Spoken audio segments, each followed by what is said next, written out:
Welcome to my channel learn math happily. দেখো, তোমরা thumbnail দেখে বুঝতেই পেরেছো আজকের কোন আমরা বিষয়টি নিয়ে আলোচনা করব। তো আরেকবার বলি, এটা হচ্ছে কোষে দেখি 11-এর দাগ নম্বর আজকে 15 থেকে 20, ওটার থেকে 15 আর 20টা নয়, 15 থেকে 20, ঠিক আছে? 15 থেকে 20 যে অঙ্কগুলো আছে সেটা নিয়ে আলোচনা করব। এর আগে আমরা 14 পর্যন্ত অঙ্কগুলো আলোচনা করেছি। যদি না দেখে থাকো তাহলে ওটা দেখে নিও, ঠিক আছে? সেটা আমরা এই ভিডিওর আই বাটনে, ডান দিকের আই বাটনে বা তোমার ভিডিও শেষে দিয়ে দেবো, ঠিক আছে? আচ্ছা, চলো তাহলে শুরু করা যাক। তোমরা কিন্তু পাশে বইটা রেখো। দেখো 15 দাগের অঙ্কটা দেখো, যেটা বলেছি, একটা বিধানসভা কেন্দ্রের ভোটারদের 80% ভোট দিয়েছে। বিজয়ী প্রার্থী প্রদত্ত ভোটের 65% ভোট পেয়ে নির্বাচিত হয়েছেন। তিনি মোট ভোটের শতকরা কত ভোট পেয়েছেন? মোট ভোটের মানে যতগুলো ভোটার আর কি, সেই ভোটারের শতকরা কত ভোট পেয়েছে এটা জানতে চেয়েছে। যতগুলো ভোটার ততগুলো ভোটার তো ভোট দেয়নি, ভোট দিয়েছে কত? 80% ভোট দিয়েছে, তাই তো? তাহলে 80% ভোট দিয়েছে মানে আমরা ধরে নিতে পারি 100 জন যদি ভোটার হয় তাহলে 80 জন ভোট দিয়েছে, তাই তো? তাহলে সেই হিসাবে করব। দেখো আমরা কি ধরে নিয়েছি, যে একটা বিধানসভা কেন্দ্রের ভোটারদের 80% ভোট দিয়েছেন, অর্থাৎ ওই কেন্দ্রটিতে 100 জন ভোটারের মধ্যে 80 জন ভোটার ভোট দিয়েছেন। এটাই তো বোঝায়। এবারে 80 জনের মধ্যে যে বিজয়ী প্রার্থী সে পেয়েছে কত? বলেছে 65%। বিজয়ী প্রার্থী প্রদত্ত ভোটের 65% ভোট পেয়েছেন। তাহলে অতএব বিজয়ী প্রার্থী ভোট পেয়েছেন কত? 80 × 65/100, তাই তো? সেটা করলে দাঁড়ায় 52টি। তাহলে এই যে 52টি ভোট পেয়েছেন, মোট ভোটার তো 100, 100-র মধ্যে 52টি পেয়েছেন। তাহলে শতকরা কত? শতকরা 52%। 100-র মধ্যে তো 52, 100-র মধ্যে যত হবে সেটাই। আমরা তো 100 হিসাবটা করি, শতকরা কত হয়? ধরো 120-তে এত, 100-তে কত, 100-তে কত সেইটাই তো শতকরা বলে। তাহলে 100-র মধ্যে তো 52টা পেয়েছে। তাহলে এখান থেকে আমরা পেয়ে যাচ্ছি শতকরা কত পেয়েছে, তাহলে শতকরা 52টি ভোট বা 52 ভোট পেয়েছে। তার মানে তিনি মোট ভোটের 52% ভোট পেয়েছে। যদি শতকরা কথাটা লেখো তাহলে শতকরা শুধু 52 লিখবে, 52 ভোট পেয়েছেন। যদি শতকরা কথা না লেখো তাহলে লিখবে তিনি মোট ভোটের 52% ভোট পেয়েছেন। বুঝে গেল? এইটা হচ্ছে শতকরা লেখা আর না লেখার মধ্যে পার্থক্য। শতকরা লিখে তারপরে আবার 52% লিখবে, তাহলে সে কথাটা ভুল, সেটা হলো ভুল লেখা হলো। বুঝে গেল? আচ্ছা, এবার দেখো পরবর্তী যে অঙ্কটা আছে। পরবর্তী অঙ্কটা বলেছে, এই বছরে নন্দলাল উচ্চ মাধ্যমিক বিদ্যালয়ের পরীক্ষার্থীদের 85% বাংলায়, 70% অঙ্কে এবং 65% উভয় বিষয়ে A+ পেয়ে A+ পেয়েছে, ঠিক আছে? আর পরীক্ষার্থীর সংখ্যা হচ্ছে 120 জন যদি হয়, তবে হিসাব করি দেখি কতজন পরীক্ষার্থী উভয় বিষয়ে A+ পেয়েছে, আর শুধু বাংলায় A+ পেয়েছে, আর শুধু অঙ্কে A+ পেয়েছে, আর উভয় বিষয়ে A+ পায়নি, সেটা হিসাব করতে বলেছে। তাহলে চলো কীভাবে করা যায়। দেখো, পরীক্ষার্থী কজন? পরীক্ষার্থীর সংখ্যা নন্দলাল উচ্চ মাধ্যমিক বিদ্যালয়ে পরীক্ষার্থীর সংখ্যা হচ্ছে 120 জন। এবারে দেখি উভয় বিষয়, উভয় মানে বাংলায় ও অঙ্কে, পরীক্ষার্থী 65% পরীক্ষার্থী বাংলা অঙ্ক উভয় বিষয়ে A+ পেয়েছে, ঠিক আছে? দুটোতে A+ পেয়েছে 65% পরীক্ষার্থী। 65% মানে ওই 120 জনের 65%। তাহলে 120 জনের যদি 65% পায়, তাহলে উভয় বিষয়ে তাহলে A+ পাওয়া পরীক্ষার্থীর সংখ্যা তাহলে কত হবে? 120 × 65/100 হবে, তাই তো? সেটা করলে কত দাঁড়ায়? 78 জন। সেটা পেলাম 78 জন। তাহলে 1 নম্বরে দেখা হয়ে গেল। আর 2 নম্বরে চেয়েছে শুধু বাংলায় A+ কত পেয়েছে। আগে কি আছে প্রশ্নে দেওয়া আছে, কি বাংলাতে A+ পেয়েছে 85 জন, 85%, 85 জন না, 85% পেয়েছে। তার মানে 120 জনের 85% করলে অতজন বাংলাতে A+ পেয়েছে। কিন্তু শুধু বাংলাতে, ওটা বাংলাতে যারা পেয়েছে 85%, ওর মধ্যে অঙ্কতেও যারা পেয়েছে তারাও থাকতে পারে, তাই তো? কিন্তু শুধু বাংলাতে কজন? শুধু বাংলাতে বার করবো কীভাবে? সেটা বার করবো। দেখো, উভয় বিষয়ে যারা পেয়েছে সেটা ওই বাংলায় যেটা পেয়েছে, দেখি বাংলায় তাই কত পেয়েছে সেটা দেখে নিই। বাংলায় A+ বা পরীক্ষার্থীর সংখ্যা কত? 120 ইন্টু ওই 85 × 100, 85% যেটা হবে, মানে 120 85% মানে 120 ইন্টু 85/100। সেখান থেকে যেটা আসবে 102 জন। এটা কিন্তু বাংলায় এ প্লাস পাওয়া পরীক্ষার্থীর সংখ্যা, ঠিক আছে। কিন্তু শুধু বাংলাতে, মানে এই যে 102 জনের মধ্যে অঙ্কতে পেয়েছে সেরকম লোক আছে, ঠিক আছে। সেই জন্য এখান থেকে বলা যাবে না এটা শুধু বাংলা হতে পেয়েছে। এটা হচ্ছে 102 জন যারা যারা যারা বাংলাতে এ প্লাস পেয়েছে তাদের মোট আছে। কিন্তু শুধুমাত্র বাংলা, তাদের মধ্যে কোনো অঙ্কতে নয় বা অন্য কোনো বিষয় নয়, ও কোনো বিষয়ে পায়নি, শুধু বাংলাতে পেয়েছে কতজন, সেটা কী করে বার করব? সেটা বার করতে গেলে যে উভয় বিষয়ে যে যে কজন আছে বাংলা আর অঙ্ক, সে কজন যদি বিয়োগ দিলে যারা শুধু বাংলাতে কত পেয়ে সেটা বাইরে চলে আসবে। দেখো, এইটা বোঝানোর জন্য একটা তোমাদের দেখো, এটা বোঝানোর জন্য একটা ছবি আঁকি। দেখো, ছবি আঁকলে পরিষ্কার হয়ে যাবে। দেখো, এই হচ্ছে আমাদের টোটাল পরীক্ষার্থীর সংখ্যা। এইটা ধরো এই আয়তক্ষেত্রে হচ্ছে টোটাল পরীক্ষার্থীর সংখ্যা। এবারে তার মধ্যে দেখো আমার বাংলায় আছে এতজন বাংলায়, ঠিক আছে। আর এতজন আছে আমার হচ্ছে অঙ্কতে, ঠিক আছে। অঙ্কতে এ প্লাস পেয়েছে, ঠিক আছে। এবার দেখো এই যে পোর্শনটা, এটা তো কমন, এর মধ্যে বাংলায়ও আছে, এর মধ্যে অঙ্কও আছে। তার মানে এইটাই হচ্ছে উভয় বিষয়ে যারা, মানে যারা বাংলাতেও আছে আবার অঙ্কতেও আছে, উভয় বিষয়ে যারা পেয়েছে এ প্লাস পেয়েছে তাদের মধ্যে এইটা হচ্ছে উভয়।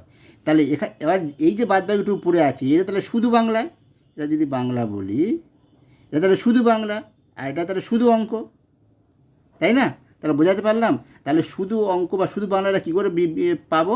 যে বাংলাতে যতজন পেয়েছে সেখান থেকে উভয় বিষয়ে যারা পেয়ে সেটা যদি বিয়োগ দিলে শুধু বাংলা পাবো।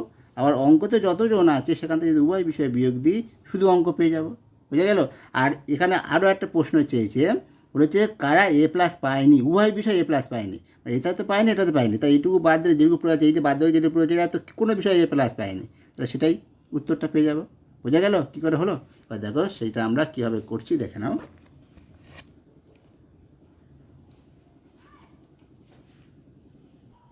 এবার দেখো 102 জন হচ্ছে তোমার বাংলা, তাই তো? ওটা বাংলায় দেখলাম, বাংলাতে পেয়েছে এ প্লাস, আর উভয় বিষয় পেয়েছে বাংলার অঙ্ক মিলে 78, তার বিয়োগ দিলে শুধু বাংলাতে হয়ে গেল 24 জন, ঠিক আছে। এবার পরবর্তী 70% পরীক্ষার্থী অঙ্কে এ প্লাস পেয়েছে। তাহলে অঙ্কে এ প্লাস পাওয়া পরীক্ষার্থীর সংখ্যা কত হবে? 120 × 70/100, তাহলে সেখান থেকে হয়ে যাবে 84 জন। তাহলে শুধু অঙ্কে কত পেয়েছে? শুধু অঙ্কে এ প্লাস পেয়েছে, তাহলে কত হবে? ওই 84 থেকে 78 আমরা বিয়োগ দেবো। 84 থেকে যে উভয় বিষয় যেটা পেয়েছে সেটা বিয়োগ দেবো, যে 6 জন যেটা আমরা বুঝিয়ে বললাম ওইটা যেটা, ঠিক আছে, আর যেটা ছবিতে বোঝালাম। এবারে উভয় বিষয়ে এ প্লাস পায়নি, তাহলে কত? এই যে ছবিটা, ঠিক আছে, যেটা আমরা বুঝালাম, সেখান এই ছবিটা যদি আমরা এইভাবে যদি আঁকি, তাহলে এইটা হচ্ছে কী ছিল? বাংলা, এটা অঙ্ক। তাই যদি হয় তো এইটা হচ্ছে উভয় বিষয়ে পেয়েছে 78 জন, আর শুধু বাংলায় শুধু অঙ্কে, ঠিক আছে। তার টোটাল হচ্ছে, এইটা টোটাল করলে যেটা দাঁড়ায় সেটা ওই 120 থেকে এই টোটালটা বিয়োগ দিলে যারা এ প্লাস পায়নি কোনো বিষয়ে সেটা পেয়ে যাব, তাই তো? তা সেটাই করা হয়েছে, যে 120 থেকে যে এইগুলো যোগ করে সেটা যোগফল বিয়োগ দিয়ে পেয়ে যাব আমরা যারা হচ্ছে উভয় বিষয়ে এ প্লাস পায়নি এমন পরীক্ষার্থীর সংখ্যা, ঠিক আছে। তাহলে এইভাবে কিন্তু অঙ্কটা আশা করি তোমরা বুঝতে পেরেছ, ঠিক আছে। আচ্ছা, এবার চলো পরবর্তী অঙ্ক। পরবর্তী যে অঙ্কটা আছে 17 দাগে বলেছে, আমিনা বিবির বেতন প্রথমে 20% বৃদ্ধি পেয়ে পরে 20% হ্রাস পেল। আমিনা বিবির বেতন শতকরা কত পরিবর্তন হলো হিসাব করে লিখে। দেখো, প্রথমে 20% বৃদ্ধি পেয়েছে, এর অর্থ কী? অর্থ হলো যে আমিনা বিবির বেতন প্রথমে 20% বৃদ্ধি পায়, এর অর্থ হলো যে অর্থাৎ তার বেতন 100 টাকা থেকে বৃদ্ধি পেয়ে হয় কত? 120 টাকা হবে, তাই তো? প্রথমে 120 টাকা হয়েছে, 100 থেকে 120 টাকা। এবার 120 টাকার উপর আবার 20% কমেছে, আবার বলেছে 20% কমেছে, তাহলে এখন আবার তার উপর বেতন 20% হ্রাস পায়। হ্রাস পেলে তাহলে দ্বিতীয়বারে তার বেতন হ্রাস পায় কত? দ্বিতীয়বারে তার বেতন হ্রাস পাবে হচ্ছে 120 × 20/100, 20% হ্রাস পাবে। 120-র উপর তো পেয়েছে, তাহলে 120-র উপর ওটা হ্রাস পেয়েছে, তাই তো? এই যে একটা এর মধ্যে দেখলে হঠাৎ করে একটু অফ হয়ে গেল, এটা হচ্ছে কারেন্টটা চলে গেছে, যার জন্য এই অবস্থায় এখন এতে চলছে ইমার্জেন্সিতে, ঠিক আছে।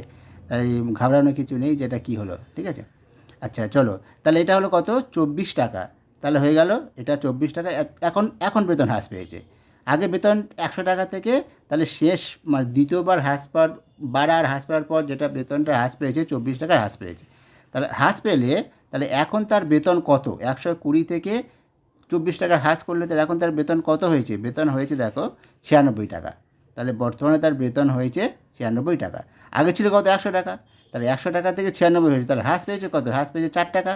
কার উপর 4 টাকা হ্রাস পেলো? 100 টাকার উপর 4 টাকা। তার মানে শতকরা হ্রাস কত? 4%, তাই তো? তাহলে অতএব আমরা বলবো যে আমরা বিবির বেতন শতকরা 4 হ্রাস পেল। আগের মতো বললাম শতকরা লিখলে শুধু 4 লিখবো, আর যদি শতকরাটা না লিখি তাহলে লিখবো কি আমরা বিবির বেতন 4% হ্রাস হলো। বোঝা গেল? এইভাবে কিন্তু অঙ্কটা করতে হবে।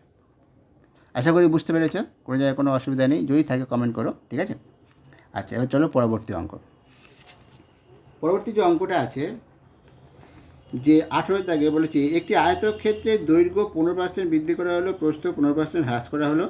আয়তক্ষেত্রের ক্ষেত্রফল শতকরা কত বৃদ্ধি বা হ্রাস পেল? মানে বৃদ্ধি পাবে না হ্রাস পাবে সেটা হিসাব করব।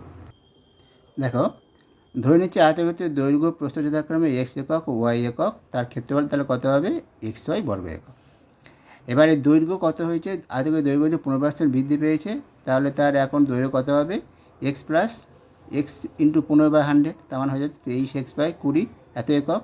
আর প্রস্থ কত হবে? প্রস্থ 15% হ্রাস করা হয়েছে, তবে তার প্রস্থ হবে কত? y মাইনাস হবে y ইন্টু 15/100, সেখান থেকে হয় কত? 17y/20 একক। এটা হলো। তাহলে এখন তার ক্ষেত্রফল কত হবে? আয়তক্ষেত্রের ক্ষেত্রফল হয়ে যাবে দৈর্ঘ্য ইন্টু প্রস্থ, তার গুণ করলে দাঁড়ায় 391/400 xy, তাই তো? আর 391/400 এটা তো 1-এর থেকে ছোট, তাহলে xy আগে যেটা xy বর্গ একক ছিল তার থেকে এটা ছোট, তাহলে এখন তাহলে কি হ্রাস পেয়েছে।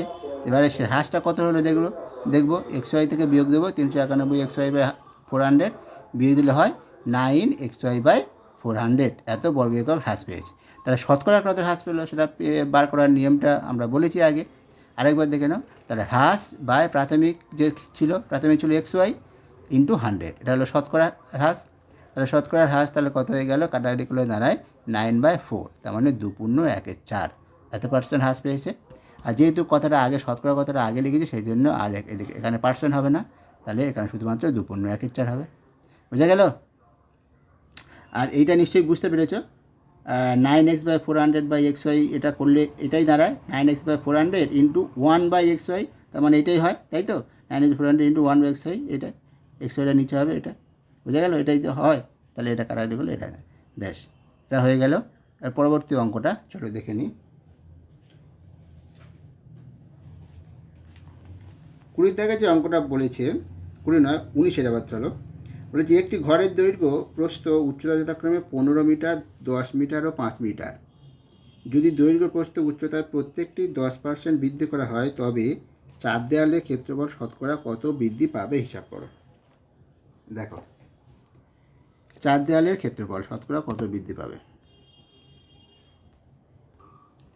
ঘরের দৈর্ঘ্য প্রস্থ উচ্চতা দেওয়া আছে, দৈর্ঘ্য 15, প্রস্থ 10 আর উচ্চতা 5 মিটার। আর এবারে ঘরটির দৈর্ঘ্য প্রস্থ উচ্চতা ক্রমশ বৃদ্ধি পেয়েছে কত? প্রত্যেকটি বৃদ্ধি পেয়েছে 10% করে। তাহলে এখন তার দৈর্ঘ্য প্রস্থ উচ্চতা কত হবে? ঘরের দৈর্ঘ্য প্রস্থ উচ্চতা দৈর্ঘ্যটা হবে কত? 15 প্লাস 15 ইন্টু 10%, 15 ইন্টু 10/100, সেটা করলে কত? 33/2 মিটার। প্রস্থ ওই রকমভাবে 10 প্লাস 10 ইন্টু 10/100 মানে 11 মিটার হয়ে যাবে। আর উচ্চতা হবে 5 প্লাস 5 ইন্টু 10/100, তার মানে 11/2 মিটার। এটা হয়ে গেল। এবারে যেটা আসবে 11/2, এটা কেটে গেলে 1/2 হয়, তাহলে 5 প্লাস 11/2, 1/2 মানে 11/2, ঠিক আছে? এবারে তাহলে 4 দেওয়ালের ঘরটির 4 দেওয়ালের প্রাথমিক ক্ষেত্রফল, 4 দেওয়ালের যে ক্ষেত্রফল, ঘরের 4 দেওয়ালের প্রথমে দৈর্ঘ্য প্রস্থ উচ্চতা যেটা ছিল সেই অনুযায়ী তার ক্ষেত্রফলটা কত হবে? 4 দেওয়ালের ক্ষেত্রফলের সূত্র কি? ঘরের 4 দেওয়ালের ক্ষেত্রফল 2 ইন্টু দৈর্ঘ্য প্লাস প্রস্থ ইন্টু উচ্চতা। তা সেই হিসাবে 2 ইন্টু দৈর্ঘ্য 15, প্রস্থ হচ্ছে 10, ইন্টু উচ্চতা 5 এত বর্গ মিটার, তার মানে এটা হয়ে গেল 250 বর্গ মিটার। এটা প্রাথমিকভাবে এটা ছিল। যখন বৃদ্ধি পেল 10% বৃদ্ধি পেলে, প্রত্যেকটা 10% বৃদ্ধি পেলে, তখন তার ক্ষেত্রফল কত হবে? ক্ষেত্রফলটা দ্বারা এইটা 2 ইন্টু দৈর্ঘ্য প্লাস প্রস্থ ইন্টু উচ্চতা, তাহলে এটা দাঁড়ায় 605/2 বর্গ মিটার। এবার তাহলে বৃদ্ধি পেয়েছে তো এটা কতটা বৃদ্ধি পেলো সেটা দিয়ে দেখি। 4 দেওয়ালের ক্ষেত্রফল বৃদ্ধি পাবে কতটা? বৃদ্ধি পাবে হচ্ছে 605/2 মাইনাস 250 এত বর্গ মিটার, তাই তো? সেটা করলে দাঁড়ায় 105/2 বর্গ মিটার।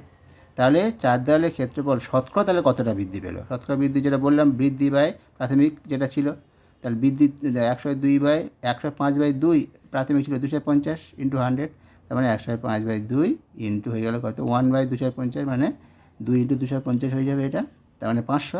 তো 105/500 ইন্টু 100 ওটা, তার 100 কাটাকাটি করলে 100 আর এটা 500 কাটাকাটি করলে 5, এটা কাটলে 21, তাহলে দাঁড়ায় কত 21, তার মানে শতকরা বৃদ্ধি পাবে 21, তার মানে ক্ষেত্রফল 21% বৃদ্ধি পাবে। ঠিক আছে, তাহলে ঘরের চার দেওয়ালের ক্ষেত্রফল 21% বৃদ্ধি পাবে। বোঝা গেল অঙ্কটা? এবার চলো পরবর্তী যে অঙ্কটা দেখি 20 দাগে।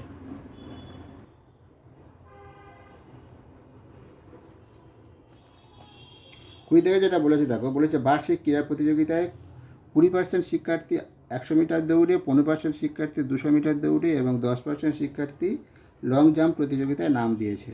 আর 5% শিক্ষার্থী তিনটিতেই নাম দিয়েছে, ওইতে তিনটে খেলায় তিনটিতেই। বিদ্যালয়ের শিক্ষার্থীর সংখ্যা 780 জন হলে কতজন শিক্ষার্থী ওই প্রতিযোগিতার কোনোটিতেই নাম দেয়নি? হিসাব করে লেখো। আর এখানে একটা কন্ডিশন বলে দেওয়া আছে কি, যে কোনো প্রতিযোগী একসাথে দুটিতে নাম দেয়নি, এটা কিন্তু মাথায় রেখো। প্রত্যেকে একটা একটা করে দিয়েছে, কেউ দুটিতে নাম দেয়নি, তিনটেতে নাম দিয়েছে ঠিক আছে, কিন্তু দুটিতে কেউ একসাথে নাম দেয়নি, এটা মাথায় রাখতে হবে। এটা বললে আবার কিন্তু তাহলে অনেকটা জটিল হয়ে যেত অঙ্কটা, যেহেতু এটা বলে না অনেকটা সহজ। এবার দেখো কীভাবে আমরা করব। দেখো তাহলে বিদ্যালয়ের শিক্ষার্থীর সঙ্গে আগের মতো একটা অঙ্ক যেটা করলাম, ওই 16 দাগে যে অঙ্কটা করেছিলাম নন্দলাল স্কুলে, ওই কত পার্সেন্ট পেয়েছে বাংলা অঙ্ক, ঠিক সেই রকম একদম পুরো সেই রকম সেম। দেখো এখানে কি বিদ্যালয়ের শিক্ষার্থী, ওখানে শিক্ষার্থীর সংখ্যা, শিক্ষার্থী হচ্ছে 780 জন। এবারে 5% দেখো শিক্ষার্থী তিনটি খেলাতে নাম দিয়েছে, ওই যে 100 মিটার 200 মিটার লং জাম্প, তিনটি খেলাতেই নাম দিয়েছে, তাই তো 5%। তাহলে তিনটি খেলাতেই নাম দিয়েছে এমন শিক্ষার্থীর সংখ্যা তাহলে কজন? আগে সেটা বার করে নেওয়া হোক। শিক্ষার্থীর সংখ্যা হচ্ছে দেখো 780 ইন্টু 5% মানে 5-এর 100, তার মানে এটা হয়ে যায় 39 জন। 39 জন তিনটি খেলাতে নাম দিয়েছে, ঠিক আছে। এবারে আমাদের যেটা বার করতে হবে, এবার দেখো এবার 100 মিটার দৌড়ে কত নাম দিয়েছে দেখা যাক। 100 মিটার দৌড়ে নাম দিয়েছে হচ্ছে 20% শিক্ষার্থী, তাই তো। তার মানে কি 100 মিটার দৌড়ে 20 শিক্ষার্থী, তাহলে দেখবো আমরা এই 100 মিটার দৌড়ে কতজন নাম দিয়েছে সেটা আগে দেখি। দেখো শুধু 100 মিটার, ওটা আর বার করছি না, বার করছি যে শুধু 100 মিটার দৌড়ে কত নাম দিয়েছে, ঠিক আছে। সেটা বার করবো কী করে? সেটা বার করবো সেটা বার করবো কোনটা, মানে 100 মিটার দৌড়ে যতজন নাম দিয়েছে সেখান থেকে যদি তিনটেতে যতজন নাম দিয়ে সেটা বিয়োগ দিলেই পেয়ে যাবো আগের মতো আর কি, সে একই রকম। তোমাদের একটা ছবি, আর ছবির মাধ্যমে জিনিসটা আগে বুঝে নাও। দেখো এই ধরো পুরো শিক্ষার্থী, ঠিক আছে, এই হচ্ছে শিক্ষার্থীর সংখ্যা 780 জন, ঠিক আছে। কত? 780 জন পুরো শিক্ষার্থী এটা, ঠিক আছে। এবারে এর মধ্যে ধরো এইটা হচ্ছে তোমার 100 মিটার দৌড়ে, ঠিক আছে। 100 মিটার দৌড় 200 মিটার দৌড়, 100 মিটার দৌড়ে এইটা 100 মিটার দৌড়ে নাম দিয়েছে সেই শিক্ষার্থী, এটা হচ্ছে পুরোটাই 100 মিটার দৌড়ে। এবারে আরেকটা বলেছে কি,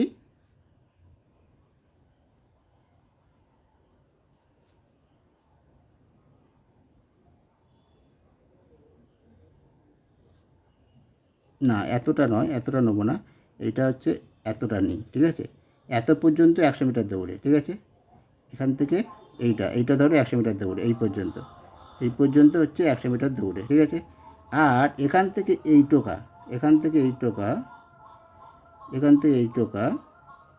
টোকা আমরা বলছি 200 মিটার দৌড়ে, ঠিক আছে। এটা হচ্ছে 200 মিটার দৌড়ে এইটা পুরোটা। আর এইটা যেটা পুরোপুরি এইটা যেটা হচ্ছে পুরোপুরি এই যে পোর্শনটা পুরোপুরি এটা হচ্ছে দেখো এটা লং জাম্পে নাম দিয়েছে। তাহলে এই যে কমন পোর্শনটা কি, তিনটে বিষয়ে নাম দিয়েছে, তিনটে বিষয়ে। তাহলে এইটা হলো তিনটে বিষয়ে যারা নাম দিয়েছে এই কমন পোর্শনটা।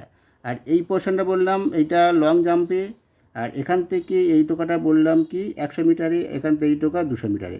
আর এই যে পোর্শনটুকু এইটা তাহলে কি তিনটে বিষয়ে, তিনটে খেলাতে নাম দিয়েছে এই কজন, এটা কত বলেছে 5%।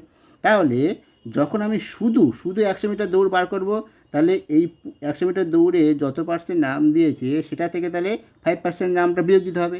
আবার যখন 200 মিটার বার করব, শুধু 200 মিটার মানে এই পোর্শনটা বার করব, তখন 200 মিটারে যেটা নাম দিয়েছে সেখান থেকে শুধু 5%টা যতজন দিয়েছে মানে 39 জন সেটা বিয়োগ দেবো, তাই তো।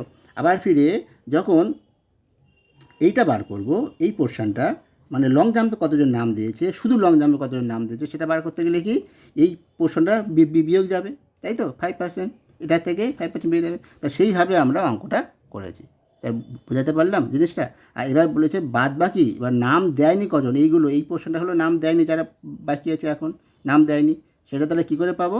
এই পোর্শনগুলো সবগুলো পুরোটা থেকে, এই 780 থেকে এই পোর্শনগুলো যারা যারা যত পাবো সেগুলো বিয়োগ দেবো, টোটাল যোগ করে বিয়োগ দেবো, দিলে এটা পেয়ে যাবো, তাই তো। সেটা আমাদের কাজ, সেটাই করছি। চলো দেখে নাও। তাহলে শুধু 100 মিটার দৌড়ে যে নাম দেওয়া পরীক্ষার্থীর সংখ্যা কতজন হবে? যে 100 মিটার দৌড়ে যত নাম দিয়েছে যারা যারা, সেটা থেকে যেটা 5% যেটা যারা তিনটাতে নাম দিয়ে সেটা বিয়োগ দেবো, তাই তো। তাহলে বিয়োগ দিলে কত চলে আসে? দেখো 117 জন শুধু 100 মিটার দৌড়ে যারা নাম দিয়েছে, অন্য কিছু না, শুধু 100 মিটারে। এবারে দেখো 200 মিটার দৌড়ে নাম দিয়েছে 15% শিক্ষার্থী। তাহলে শুধু 200 মিটার দৌড়ে নাম দিয়েছে কতজন? তাহলে ওই 15% শিক্ষার্থী যেটা যারা নাম দিয়েছে 200 মিটারে, সেখান থেকে তিনটে বেশি যারা নাম দিয়েছে 39 জন, সেটা বিয়োগ যাবে। বিয়োগ দিলে আমাদের শুধু 200 মিটার দূরে যা নাম দিয়েছে সেই শিক্ষার্থী সেটা পেয়ে যাব, 78 জন পেয়ে গেলাম। এবারে লং জাম্পে নাম দিয়েছে 10% শিক্ষার্থী, ওই 780 10, তাহলে ওটা থেকে আমি যদি 39 জন বিয়োগ দিই তাহলে পেয়ে যাব শুধু লং জাম্পে নাম দেওয়া শিক্ষার্থীর সংখ্যা। তাহলে 780 10 100 মানে এটা হচ্ছে লং জাম্পে যারা নাম দিয়েছে টোটালি, মানে এর মধ্যে অন্য কোনো খেলা থাকতে পারে, সেই জন্য আমরা ওই কমন যেটা অংশটা সেটা আমরা বাদ দিচ্ছি। সেটা বাদ দিলে চলে আসবে হচ্ছে 39 জন। এখানেও দেখলাম এরাও শিক্ষার্থীর সংখ্যা 10% শিক্ষার্থী লং জাম্পে, মানে 39 জন শিক্ষার্থী লং জাম্পে নাম দিয়েছে, ঠিক আছে। এটা করলে তাহলে 78 থেকে 39 বিয়োগ, তাহলে 39 জন। তাহলে আমরা পেয়ে গেলাম যে শুধু কোন কোন বিষয়ে কতজন নাম দিয়েছে। তাহলে ওই প্রতিযোগিতার কোনোটিতেই নাম দেয়নি এমন পরীক্ষার্থী, এমন শিক্ষার্থী হবে। এটা শিক্ষার্থীর সংখ্যা তাহলে কী হবে? মোট শিক্ষার্থী 780, তো সেখান থেকে এই যে তিনটে খেলা এবং কমন যে অংশটা আছে, ঠিক আছে, তিনটে খেলা এবং কমন যে অংশটা আছে যারা সবগুলোদের নাম দিয়েছে সেই করে যোগ করব।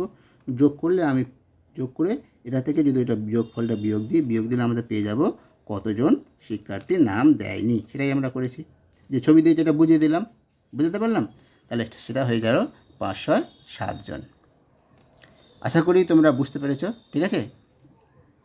তোমার যেভাবে বুঝিয়েছি আশা করি বুঝতে পেরেছ, ঠিক আছে তোমাদের। তাহলে আজ ছিল এই পর্যন্ত, ঠিক আছে, 20 পর্যন্ত, এই 20টা অঙ্ক, মানে 6টার মতো, 15 থেকে 20 মানে 6টা অঙ্ক আমরা আজকে করলাম, ঠিক আছে। এর আগে বাদবাকি অঙ্কগুলো করা হয়ে গিয়েছিলো। তোমাদের আজকে ভিডিওটা কেমন লাগলে অবশ্যই জানিও কমেন্ট করে, ঠিক আছে। আর যদি ভালো লাগে অবশ্যই লাইক দিও, আর বন্ধুদের সঙ্গে শেয়ার করো যাদের প্রয়োজন ভিডিওটা, ঠিক আছে। আর যদি এখনও সাবস্ক্রাইব না করে থাকো সাবস্ক্রাইবটা করে নিও। আর যারা সাবস্ক্রাইব করেছো তাদেরকে শুভেচ্ছা জানাই এবং স্বাগত জানাই। তাহলে আজকের এই পর্যন্ত, ভালো থেকো।